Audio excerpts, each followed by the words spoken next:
Hey everybody, welcome back to our Meaningful Monday. My name is Drew Harrell, and I'm here to talk today to you about some business concepts that I talk about on Mondays for my Meaningful Monday live stream, which is today. So, I hope everyone had a great weekend.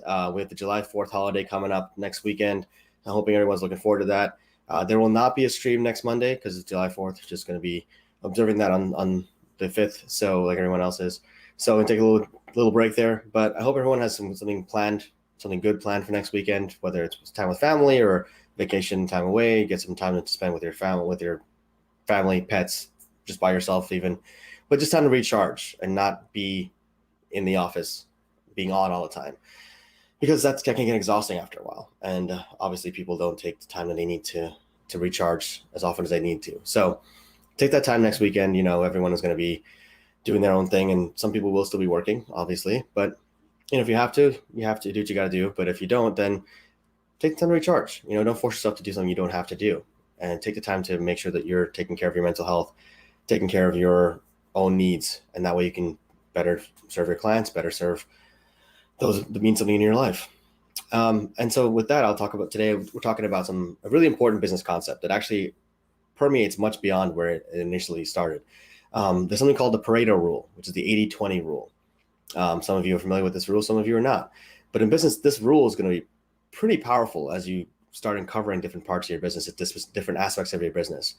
And the 80-20 rule, to summarize it, basically is 80% of your customers are going to come from 20% of your work. And 20% of your 20% of your work is going to result in 80% of your customers. The flip side of that, they can apply different ways, is going to be 80% of your customers will require 20% of your work, and 20% of your customers will acquire 80% of your work. Now, over time, as you grow and scale and get to know your customer base better and get to know your business better and become more confident and competent in your business, you'll be able to slowly cut away at that 80% and focus on the 20% that you really enjoy working with, that really gives you that 80% of your revenue. Because you're putting in 80% of your work to get 20% of your revenue. And what you want to do is switch that around. So you're putting in 20% of the work to get 80% of revenue. And what that does is allow you to scale up a lot faster. So you get rid of the 80% of essentially froth, right? And by getting rid of them, now you have 80% more capacity to do work that you really enjoy doing, and then maximize that work across the board. Because 20% of your customers are going to be your ideal customers in the beginning. They're going to be the people that you really enjoy working with, people that really light you up, the people that believe what you believe and have the similar values that you'd have. I'll give you an example. I coach a lot of other coaches as they're starting their practices. And one of the things that I talk to them about often is picking a niche, right? And that's one of the biggest questions new coaches come out with is, how do I pick my niche? What should my niche be? How do I decide who to select for my niche? And the long and short of it is you don't really need a niche to start off. It's great if you have one. There's nothing wrong with having a niche. Specific is better, right? It's in terms of being able to identify you really enjoy working with these types of people. One of the coaches I graduated from coaching school with identified up front she loved working with lawyers, and she knew that's what she wanted to do. And so that was great because she got a head start. She knows she wants to market to lawyers. Now she's going to focus her efforts on talking to lawyers. But a lot of other coaches don't know who they want to work with yet because they haven't worked with that breadth of clients to understand that they want to work with these kind of people and not these kinds of people. Or I really enjoy working with people who are senior level leaders versus people who are mid-level managers. Or some people really love people who are just starting out as entrepreneurs and really have those beliefs in being an entrepreneur versus someone who's been in the business for a long period of time. These are all things you figure out over time. And as you're creating your practice, whether it's coaching or any kind of business, frankly, in the very beginning, if you have no idea of what you want to do yet in terms of who you want to serve, you're going to accept everybody or a lot more people than you probably could accept, right? And some of those people are going to ultimately be people you don't necessarily really enjoy working with. And that's going to be that 80%, right? The 80% of the people you accept up front. And these aren't hard and fast rules, but you're going to find on average, though, that's going to be around what's going to happen. 80% of people you accept are going to be clients that you're like, I'm not really, not that you hate, but just like, I don't really know that I get lit up by working with this person.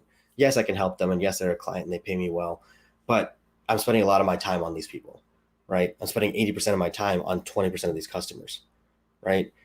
Whereas that 20% of the customers that you're spending 80% of your time on are over here and they're kind of killing your time, right? you've got 80% of your time. Sorry, I messed that up. Sorry, you're spending 80% of your time on the 20% of customers that's really like kicking your butt, right?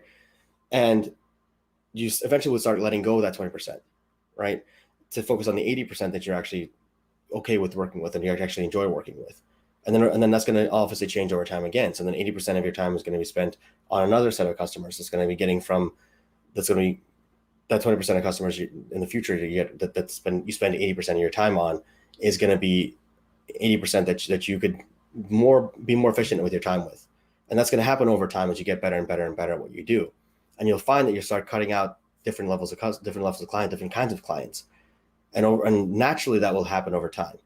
And you'll notice a pattern of like, okay, you know what? These kinds of clients really resonate with me, or these kinds of clients really don't resonate with me. And you can get rid of those. But that 80-20 rule is really, really powerful in business, because that's how you can actually help manage your time, help understand for yourself, how am I using my time? How am I using my energy? And where am I getting my finances from? Because once you identify that for yourself, and that takes time to look into your audience and understand who your audience is, who's actually serving you, who are you actually serving, right? Who are you actually reaching out to? Who's responding to your efforts? Oftentimes we put out these marketing efforts, you put out these things kind of like just use a shotgun approach and throw a bunch of shit against the wall and see what sticks and hope that something sticks, right? That's one way of doing marketing. It's not a very efficient and effective way to do it, but it's one way to do it. And then to start off, that's sometimes all you have. But who you end up resonating with doesn't always mean that it's a person you want to resonate with, one. And two, it's not who you would expect either all the time. And sometimes you get an unexpected surprise and like, okay, actually, I didn't realize that demographic of people or that demographic of businesses would respond to my efforts. Let me explore that and see what happens there. And you might find the diamond in the rough. But that'll be those like 20% you're talking about. Meanwhile, 80% of your marketing may go on deaf ears, right? But you only need that 20% to really be there, to really resonate with what's going to happen, because that's where you're going to get 80% of your income from, right? And then that other 80% is where you can get 20% of your income from.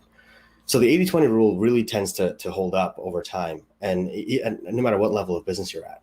And obviously over time, you're going to optimize and optimize and optimize.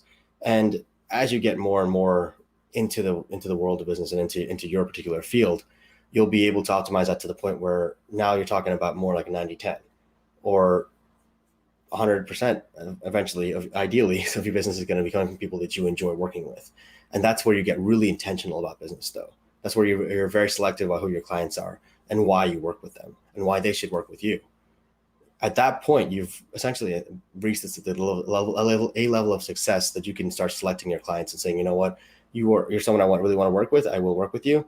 And I'm not going to really work with these people over here because I don't really resonate with them. However, I'd be happy to refer you to someone that might resonate with you, right? Who might need clients, or who might be someone that could resonate with you on a different level than I could.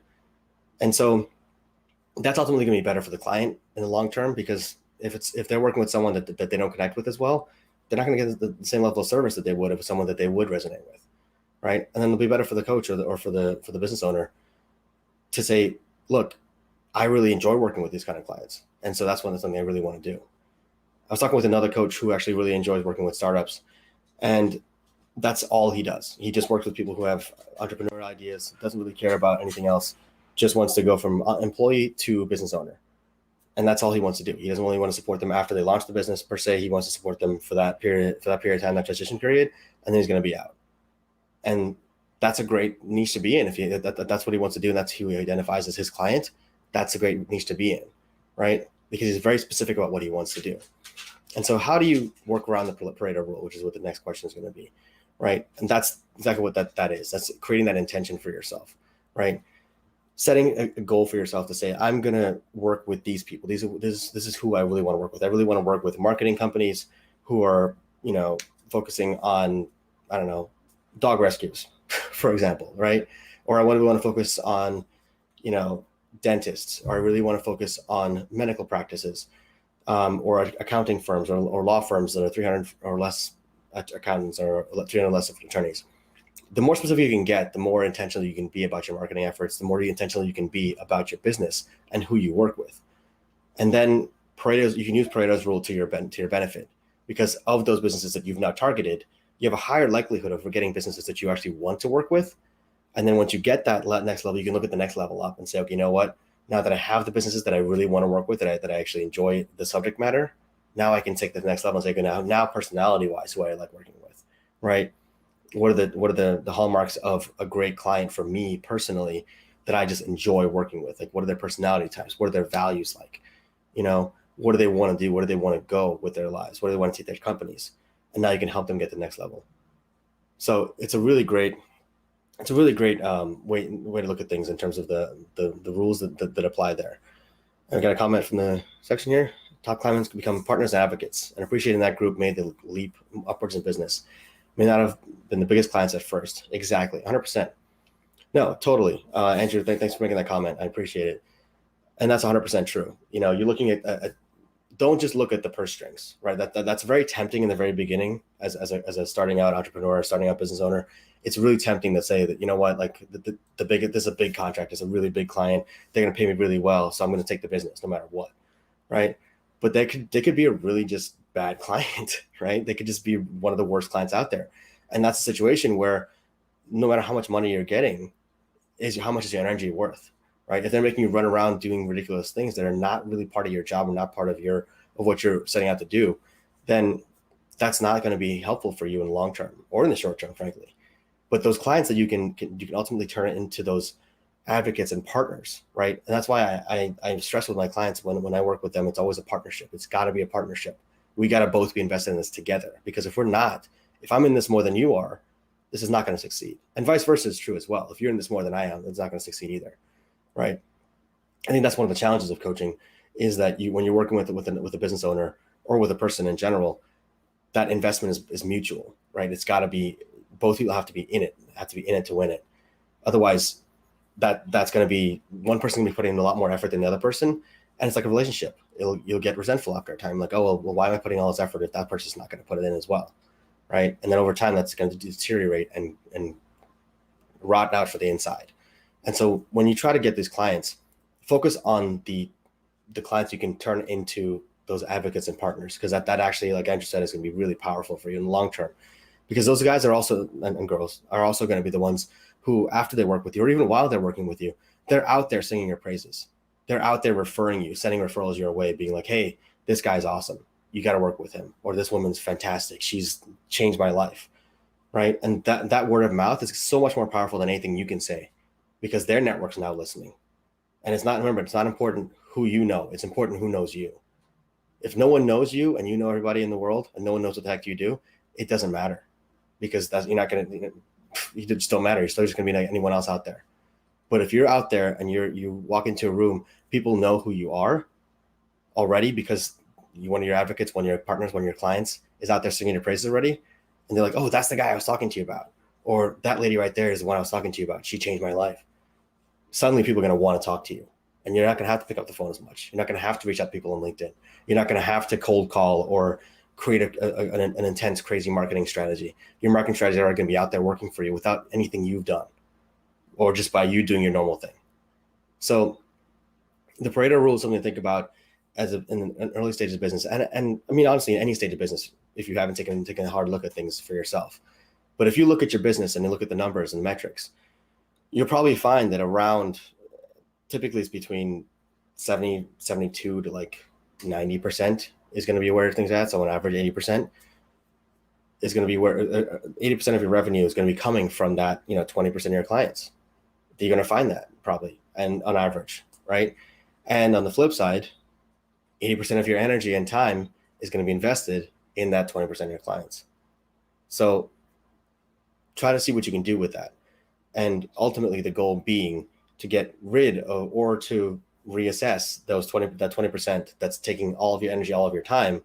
So you can now reinvest that 80% of your time that you're getting back into either new clients or the clients that actually value you and partner with you.